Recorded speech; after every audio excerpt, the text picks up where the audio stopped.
मैं तुम्हारी माँ वैष्णो आज तुम्हें बताना चाहती हूँ कि कोई है जो तुम्हारे पास आना चाहती है। और वो तुम्हारे पास क्यों आना चाहती है? कौन है वो? तुम्हारे जीवन में उसका क्या महत्व है? तुम्हारी ही कोई अपनी है या कोई गैर तुम्हारे करीब आना चाहती है? वो ऐसी कौन सी गलती है जो तुम्हें भूल कर भी नहीं करनी चाहिए? क्योंकि जो तुम्हारे पास आना चाहती है, यदि तुम यह गलतियां करते हो तो वो तुम्हारे पास आने से निश्चित ही रुक जाएगी और तुम्हारे पास फिर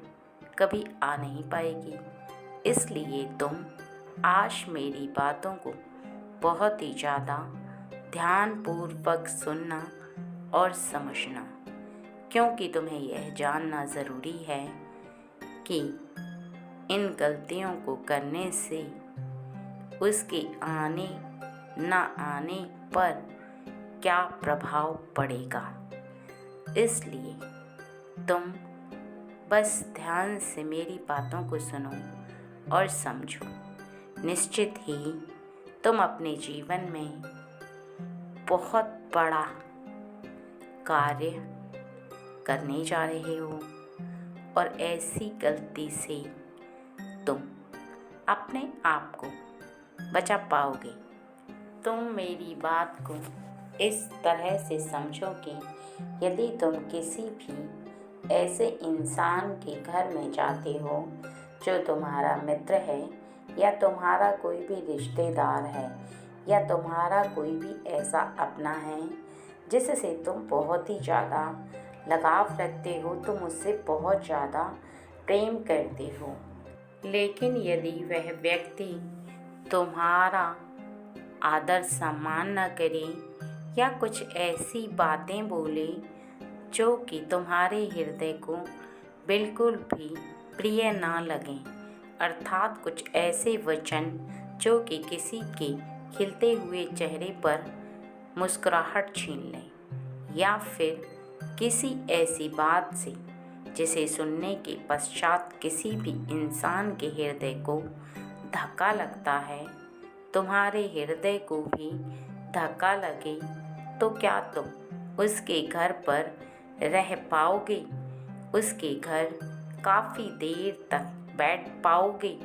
रुक पाओगे? प्रेम भरी बातें जो तुम करना चाहते थे कर पाओगे? नहीं मेरे बच्चे, ऐसा तुम नहीं कर सकते, क्योंकि तुमसे होगा ही नहीं। क्योंकि जहाँ प्रेम के बीच कड़वाहट उत्पन्न होती है, वहाँ पर इंसान कितना भी चाहे तो प्रेम भरे शब्दों को ना तो वह भूल सकता है और ना ही कड़वे वचन को भूल सकता है। इसलिए यदि तुम यह सोचते हो कि ऐसा कोई कार्य करोगे जो वो आ रही है उसे प्रिय नहीं है, तो तुम निश्चित ही उसे नाराज़ कर दोगे और ऐसी स्थिति में वो तुम्हारे करीब आने की बजाय तुमसे दूर चली जाएगी और इसमें तुम दोनों का नुकसान होगा। यह नहीं कि अकेले तुम्हारा ही कोई नुकसान हो, बल्कि उसका भी हृदय टूटेगा, उसे भी दुख होगा और उसका भी नुकसान होगा। क्योंकि नुकसान केवल फ़ायदे और नुकसान का नहीं होता, बल्कि हृदय को दुख पहुंचने का भी बहुत बड़ा नुकसान होता है। किसी के हृदय को कष्ट होता है तो व्यक्ति अपने हृदय में जो दर्द को महसूस कर सकता है, वह सबसे बड़ा कष्ट होता है। क्योंकि जब हृदय को सबसे ज़्यादा कष्ट हो किसी भी बात से या किसी के कार्य से, तो वह सबसे बड़ा नुकसान होता है। क्योंकि रुपए पैसे से किया गया नुकसान तो वापस लाया जा सकता है, अर्थात उसकी भरपाई की जा सकती है, लेकिन यदि किसी का हृदय टूट जाए या हृदय की भावना को ठेस पहुँचे तो वो किसी रुपए पैसे धन दौलत से पूरा नहीं होता मेरे बच्चे। इसलिए अब सुनो ध्यान से जो तुम्हारे घर आ रही है उसके लिए तुम्हें कौन सी बातों को स्मरण रखना ज़रूरी है। ध्यान दो कि यदि तुम्हारे घर पर कोई भी स्त्री या कोई भी कन्या आए तो तुम उससे कभी भी ऐसी भाषा ना बोलो जिसमें अहंकार विराजमान हो, लेकिन इसके साथ तुम्हें एक कार्य अवश्य करना चाहिए, क्योंकि इस बात को स्मरण रखना ज़रूरी है कि यदि तुम्हारी किसी भी बात से उसके हृदय को चोट पहुँचे तो निश्चित ही वो स्त्री हो या कन्या, कोई भी इंसान यदि तुम्हारी किसी बात से तुम्हारे घर आने पर दुख मिलता है तो निश्चित ही उसका दोष तुम्हें लगता है, और ऐसे में तुम साक्षात उस इंसान के साथ आ रही दैवी शक्ति को रुष्ट करते हो। और इस बात को बहुत अच्छे से समझ लो कि जो दैवी शक्ति तुम्हारे घर में आ रही है उस व्यक्ति के द्वारा वह दैवी शक्ति तुम्हारे ऐसे बोलने पर, अर्थात कोई भी ऐसी बात जिससे कि उस व्यक्ति को कष्ट पहुँचे, तो उसके हृदय को भी कष्ट पहुँचने के साथ साथ दैवी शक्ति के हृदय को भी कष्ट पहुँचता है, क्योंकि उस दैवी शक्ति के साथ तुम्हारी माँ लक्ष्मी, तुम्हारी माँ दुर्गा, तुम्हारी माँ वैष्णो अर्थात मैं कोई भी आ सकता है, क्योंकि तुम्हें इस बात का अनुभव तभी होगा जब तुम इस बात को अपने हृदय से महसूस करोगे। सोचोगे इस बात को कि कोई भी व्यक्ति जब तुम्हारे घर आ रहा है तो वह किस देवता की पूजा करता है। सोचो कि जो व्यक्ति तुम्हारे घर आ रहा है वो कौन सी दैवी शक्ति की पूजा करता है या करती है। वो जिस दैवी शक्ति की पूजा करती है वो दैवी शक्ति उसके हृदय में विराजमान होकर तुम्हारे घर में प्रवेश कर रही है, और जब वह तुम्हारे घर में प्रवेश कर रही है तो उस दैवी शक्ति को प्रसन्न रखना तुम्हारा कार्य है। अब निर्भर तुम पर करता है कि तुम उसका स्वागत करते हो या कुछ ऐसी बातें बोलकर उसे रुष्ट कर देते हो जिससे कि वह व्यक्ति जो तुम्हारे घर आ रहा है उसे दुख पहुँचे। अब ध्यान से और विस्तार से समझो कि यदि कोई भी ऐसा कार्य करना तुम्हें अच्छा लगता है तो तुम इस बात को सोचो कि यदि तुम किसी के घर जाते हो और कोई व्यक्ति तुम्हारा निरादर करे या तुम्हें अप्रसन्न करने वाला कार्य करे तो निश्चित ही तुम प्रसन्न नहीं होगे, उस पर नाराज हो जाओगे। इसी तरह से जब भी तुम किसी के द्वारा तुम्हारे घर आने पर कुछ ऐसा बोलते हो जिससे कि उस व्यक्ति के हृदय को बुरा लगे तो मेरे बच्चे ऐसा भूल कर भी मत करना, क्योंकि आने वाली शक्ति को रोकना और आने देना तुम्हारा कार्य है। यदि तुम उस शक्ति को प्रसन्न करोगे तो निश्चित ही वह शक्ति तुम्हारे घर में आएगी, प्रवेश करेगी और तुम्हारे घर को धन धान्य से फलीभूत बना देगी। और वह शक्ति यदि तुमसे नाराज हो जाएगी और तुम्हारे घर से चली जाएगी तो निश्चित ही तुम्हारे घर के अंदर बहुत सारी कमियां तुम्हें दिखाई देने लगेंगी। इसके साथ साथ तुम इस बात को भी बहुत अच्छे से समझो कि तुम्हारे घर पर शीघ्र ही एक ऐसी कन्या आने वाली है जिससे कि तुम अत्यंत प्रेम करोगे, अर्थात तुम अभी उससे प्रेम नहीं करते हो, लेकिन आने वाले समय में तुम्हें उससे प्रेम हो जाएगा, क्योंकि उसके पास एक ऐसी दैवी शक्ति है जो दैवी शक्ति तुम्हें अपनी ओर आकर्षित करेगी और तुम प्रसन्नता मग्न उसकी ओर आकर्षित हो जाओगे, उससे प्रेम करने लगोगे। लेकिन तुम प्रेम करने से पहले ही यदि कुछ ऐसी गलतियां करोगे तो निश्चित ही तुम उस दैवी शक्ति को नाराज कर दोगे। इसलिए कभी भी ध्यान रखना कि यदि कोई ऐसी कन्या तुम्हारे घर में प्रवेश करती है जो तुम्हें ऐसा आभास कराती है कि वो तुम्हारे लिए ही बनी है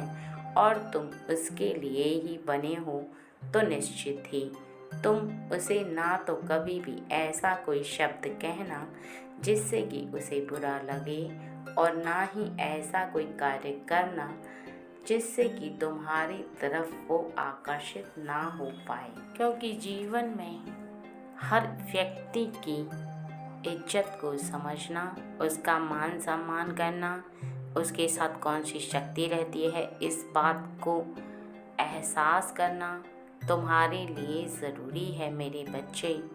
क्योंकि तुम स्मरण रखो या ना रखो, लेकिन मैं तुम्हें अवश्य ही इस बात का स्मरण कराऊंगी कि मैं किसी भी रूप में तुम्हारे घर आ सकती हूँ, किसी दैवी शक्ति के रूप में, किसी कन्या के रूप में, किसी महिला के रूप में, किसी व्यक्ति के रूप में। और जिस दिन मैं तुम्हारे घर आऊँगी उसी दिन से तुम्हारा एक नया सवेरा होगा, अर्थात तुम्हारी जीवन की जो दिशा है वो एक ऐसी तरफ मुड़ जाएगी जिससे कि तुम अपने जीवन में ऐसे बहुत सारे कार्यों को कर पाओगे जो अभी तक नहीं कर पा रहे थे। और जीवन में आगे चलने के लिए और आगे की राह पर अपने कदम बढ़ाने के लिए तुम्हें इस बात का स्मरण रखना ज़रूरी है कि तुम यदि किसी का हृदय दुखाते हो या कष्ट पहुंचाते हो तो निश्चित ही तुम बहुत आगे तक नहीं जा सकते। क्योंकि शक्तियाँ हों या इंसान, ज़्यादा लोगों के हृदय को कष्ट पहुंचाने वाला व्यक्ति बहुत ज़्यादा आगे तक नहीं जा पाता है, क्योंकि वो लोगों के हृदय में बसी शक्ति को कष्ट पहुंचाता है और अपनी ओर आकर्षित नहीं कर पाता है। इस बात को समझना तुम्हारे लिए बहुत ज़्यादा ज़रूरी है और जानना भी ज़रूरी है कि तुम जो चाहते हो यदि वो हो जाए तो तुम निश्चित ही प्रसन्न हो जाओगे। लेकिन वो तभी होगा जब तुम दैवी शक्ति को प्रसन्न रख पाओगे, हर इंसान को रुष्ट ना करने वाले कार्य करोगे। यदि तुम अहंकार से भरे शब्दों को बोलोगे और ऐसे कार्यों को करोगे जिससे कि आने वाले समय में तुम्हें किसी के दुखाए हुए हृदय की भावना का सामना करना पड़े, तो निश्चित ही तुम्हारा भी किसी न किसी कारणवश हृदय टूटेगा, हृदय को दुख होगा और परेशानियों का सामना करना होगा। और इसके साथ साथ तुम्हें तुम्हारी खुशनसीबी के संकेत भी प्राप्त होंगे, क्योंकि शीघ्र ही तुम्हारी खुशनसीबी और तुम्हारा सौभाग्य तुम्हारे घर आ रहा है। शीघ्र ही वो समय आ रहा है जब तुम्हारी खुशनसीबी तुम्हारे पास आएगी। शीघ्र ही वो समय तुम्हारे निकट आने वाला है कि तुम्हारी खुशनसीबी और तुम्हारा सौभाग्य तुम्हारे करीब आने वाला है। इस बात को समझ लो कि यदि जीवन में तुमने अपनी खुशनसीबी को ठोकर लगा दी या किसी ऐसे कार्य से तुम्हारी खुशनसीबी अवरुद्ध हो गई, तुम्हारे पास आने से पहले ही रुक गई, तो तुम फिर हाथ मलते रह जाओगे। तुम चाहोगे वो कभी नहीं होगा और जैसा होगा उसे तुम चाह नहीं पाओगे, क्योंकि कर्म तुम्हारे हाथ में हो सकते हैं लेकिन फल देना तुम्हारे हाथ में नहीं है। फल देना मेरे हाथ में है। इसलिए कर्म पर ध्यान रखोगे तो फल तुम्हें अच्छा ही प्राप्त होगा। और यदि फल को प्राप्त करने की चाह में तुम ऐसा कोई कार्य कर बैठोगे जो कि नियम के विरुद्ध है या किसी के हृदय को कष्ट पहुंचाता है, तो तुम्हें भी दिक्कतों का सामना करने के साथ साथ ना तो शीघ्र ही सौभाग्य प्राप्त हो पाएगा और ना ही जीवन में जो शक्ति तुम्हारी तरफ आकर्षित हो रही है वो शक्ति तुम्हें प्रसन्न कर पाएगी, क्योंकि शक्ति को आकर्षित करने के लिए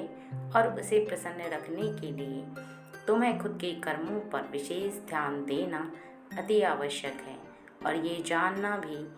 ज़रूरी है कि तुम जो कर रहे हो उसका प्रभाव क्या होने वाला है। कहीं ऐसा तो नहीं कि किसी दैवी शक्ति का तुमसे दूर होने का समय तुम बना रहे हो, अर्थात वह रास्ता जिससे कि दैवी शक्ति तुमसे दूर हो जाए,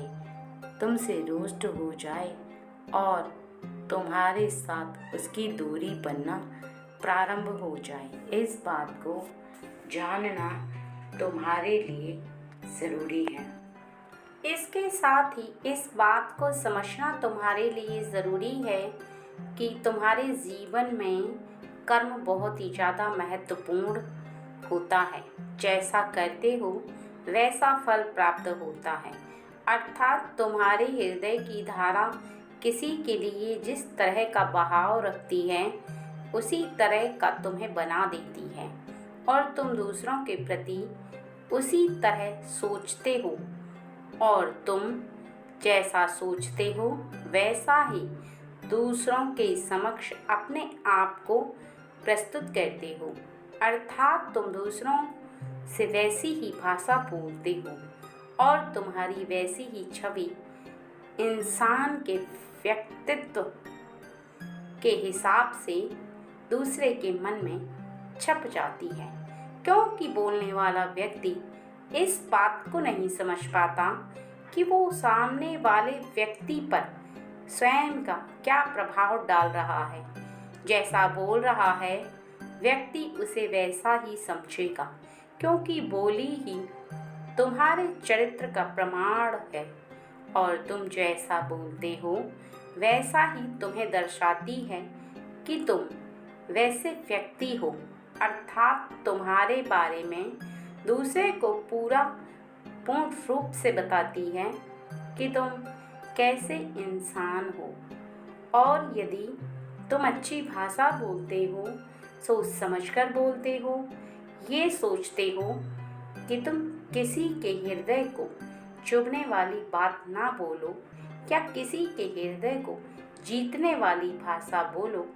तो निश्चित ही तुम सबके लिए प्रिय बन जाओगे और सबको अपनी ओर आकर्षित कर लोगे। सब तुमसे प्रसन्न हो जाएंगे और तुमसे प्रेम करेंगे। लेकिन कुछ व्यक्ति अपने अहंकार के चलते और अपने स्वभाव के चलते इस बात को पूर्ण रूप से भूल जाते हैं कि वो जैसा सामने वाले को शब्द बोल रहे हैं उसका असर उनके जीवन पर पड़ रहा है, अर्थात वो दूसरे को ऐसा आभास करा रहे हैं कि वैसे वो हैं, जैसा वो बोल रहे हैं वैसा ही व्यक्ति फिर उन्हें समझने लग जाता है और उनसे प्रेम करे या उनसे घृणा करे ये उस व्यक्ति पर निर्भर करता है जो जैसी भाषा बोलता है। यदि अपने घर आए हुए मेहमान का सत्कार की जगह अपमान करते हैं तो निश्चित ही वह बहुत बड़ा पाप करते हैं, क्योंकि आने वाले व्यक्ति के रूप में कौन सी दैवी शक्ति आती है ये हर व्यक्ति को स्मरण रखना चाहिए। यदि व्यक्ति इस बात को भूल जाता है और केवल अपने अहंकार के चलते कुछ ऐसे शब्दों का उच्चारण कर देता है जो उसे नहीं करने चाहिए, तो उसकी यह सबसे बड़ी भूल होती है और उसे इसका पश्चाताप करने का मौका भी ईश्वर शक्ति नहीं देती, क्योंकि उसके जीवन में वैसा ही करके दिखाती है जैसा उसने दूसरों के प्रति बोला है। जैसा वह दूसरों के प्रति सोचते चले आ रहे हैं, करते चले आ रहे हैं, वैसा ही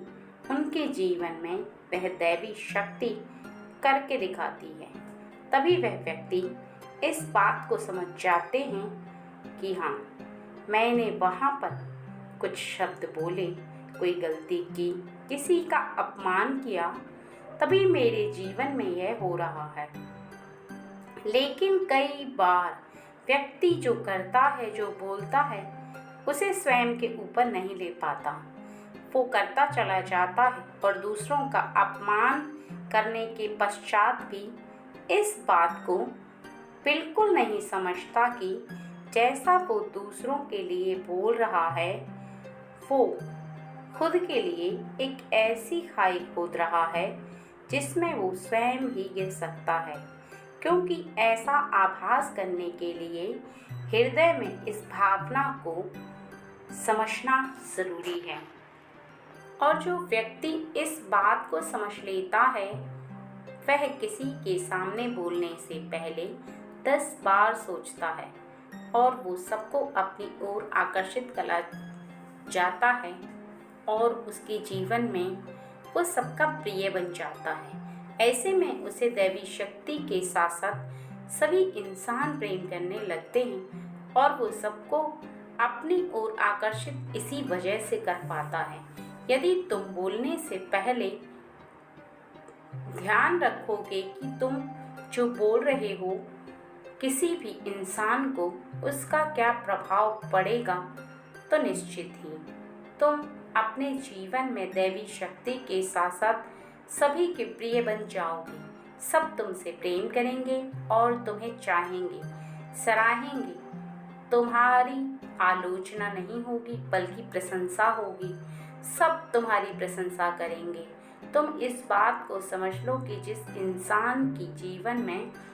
लोग उसकी प्रशंसा करते हैं, वह इंसान का सबसे खुश नसीब होता है और उस इंसान के जीवन में सबसे ज़्यादा महत्व रखता है कि लोग उसकी तारीफ करें। और यही कारण होता है कि वह जीवन में कभी भी अवनति नहीं करता बल्कि उन्नति करता चला जाता है, क्योंकि दैवी शक्तियों का आशीर्वाद उसे प्राप्त होता है और इसके साथ साथ उसे अपनों के प्रेम का सहारा भी प्राप्त होता है। क्योंकि सत्य तो यह है कि जब भी कोई व्यक्ति किसी ऐसे व्यक्ति को अपनी ओर आकर्षित करता है जो समाज में सम्मान के लायक है, तो वह इस बात को स्मरण रखता है कि वो जो कर रहा है उसका प्रभाव उसके व्यक्तित्व पर पड़ने वाला है और उसके जीवन में वो एक ऐसा कार्य कर रहा है जिससे कि उसकी स्वयं की छवि किसी दूसरे इंसान के मन के अंदर बहुत अच्छी तरह से छपेगी और वह इस बात को भी स्मरण रखता है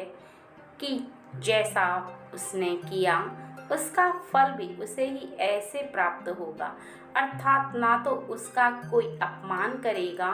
और ना ही अपमानजनक कोई बात बोलेगा। हमेशा सब उसकी प्रशंसा करेंगे और सब उससे प्रेम करेंगे। दैवी शक्ति की प्रेम के साथ साथ यदि इंसानों भी तुमसे प्रेम करने लगें तो तुम महान हो, भाग्यशाली हो तुम कि तुमसे दैवी शक्तियाँ इतना प्रेम कर रही हैं, तुम्हें इतना अच्छा मान रही हैं। तुम्हारा मान रखने वाले हर व्यक्ति को तुम्हारी प्रशंसा करते देख दैवी शक्तियाँ और भी ज़्यादा प्रसन्न हो जाती हैं, क्योंकि उन्हें इस बात का आभास पहले ही हो जाता है कि तुम एक ऐसे इंसान हो जिसके अंदर साक्षात दैवी शक्ति विराजमान है। क्योंकि जिसके अंदर दैवी शक्ति विराजमान होती है वही इन बातों का ध्यान रखता है और उसे इस बात का स्मरण रहता है कि वो जो कर रहा है अपने जीवन में सबको अपनी ओर आकर्षित कर पाएगा और अच्छा समय उसके जीवन में आने के पश्चात कभी लौट कर नहीं जाएगा। लेकिन वहीं इस बात को भी स्मरण रखना ज़रूरी है कि शुक्रवार के दिन खास तुम्हें ध्यान रखना होना चाहिए कि तुम्हारे घर पर स्त्री आए या कन्या आए, तुम उसका निरादर कभी मत करना, क्योंकि किसी न किसी रूप में लक्ष्मी तुम्हारे घर इस दिन अवश्य आती है। क्योंकि तुम बहुत ही ज़्यादा उसे प्रेम करते हो। तुम उसे पुकारते हो, पूजा करते हो, भोग चढ़ाते हो, मंत्रों का उच्चारण करते हुए उसकी आरती गाते हो। वो प्रसन्न होकर दौड़ी चली आती है, लेकिन वह प्रकृति के नियमों के चलते अपने असली रूप में नहीं आ सकती तुम्हारे समक्ष, इसलिए उसे किसी के रूप का सहारा लेना पड़ता है। लेकिन यदि तुम इस बात को स्मरण रखो तो तुम्हारे लिए यह सबसे ज़्यादा खुशी की बात है कि तुम अपने जीवन में किसी भी इंसान के लिए प्रेम भाव रखते हो और उसके समक्ष अच्छी वाणी बोलते हो, उसका सम्मान करते हो, तो निश्चित ही तुम उसकी नज़रों में बहुत ही ज़्यादा अच्छे कहलाते हो। इसलिए तुम हमेशा स्त्री पुरुष में फ़र्क करना बंद कर दो और इस बात को समझो कि आने वाला व्यक्ति चाहे कोई भी हो सकता है कि वो तुम्हारे घर में आने वाला कोई पशु हो, जानवर हो। तुम उसे भी प्रेम की निगाह से देखो, उसका अपमान करके, धुतकार करके उसे अपने घर से मत भगाओ, बल्कि तुम उसे कुछ खाने के लिए दो। उसके पश्चात वह खाना खाकर, अर्थात जो तुमने दिया है उसे खाकर वह स्वयं ही तुम्हारे घर से चली जाएगी या चला जाएगा, क्योंकि जानवर के अंदर भी दैवी शक्ति विराजमान होती है और वह तुम्हारी परीक्षा को लेने के लिए तुम्हारे समक्ष आती है। यदि तुम प्रेम पूर्वक उसे कुछ देते हो, उसका सम्मान करते हो, तो तुम्हारे लिए यह बहुत ही सौभाग्य की बात है कि तुम उसका सम्मान कर पा रहे हो, अर्थात उसके अंदर विराजमान दैवी शक्ति का सम्मान कर पा रहे हो। इसलिए तुम्हें इस बात को समझना और याद रखना बहुत ज़्यादा ज़रूरी है कि तुम कभी भी इन बातों को नहीं भूलोगे। और इस बात का भी स्मरण रखना मेरे बच्चे कि मैं भले ही तुमसे कितना भी दूर हूँ, लेकिन तुम्हारा प्रेम मुझे इतना दूर होने के पश्चात भी अपनी ओर खींच कर लाता है और तुम्हारे पास आने के लिए विवश कर देता है। मैं मजबूर हो जाती हूँ कि मैं अपने बच्चे के पास जाऊँ, उससे प्रेम भरी कुछ बातें करूँ, बस वो मुझे इस तरह से पहचान ले कि उसे ज्ञात तो हो कि मैं ही उसकी माँ हूँ, लेकिन उसे इस बात का पूर्ण रूप से आभास होता है, तो वो अपने जीवन में उस लक्ष्य को प्राप्त करने के लिए अपने रास्ते पर चलने के लिए बहुत ही ज़्यादा मजबूत इरादे रखता है और उसे सबकी सराहना जब प्राप्त होती चली जाती है तो निश्चित ही वह सबसे इतना ज़्यादा प्रेम करता है कि उसके जीवन में वह प्रेम के लिए ना तो कभी तरसता है और ना ही वह किसी भी कार्य या किसी चीज़ के लिए उसे तरसना पड़ता है।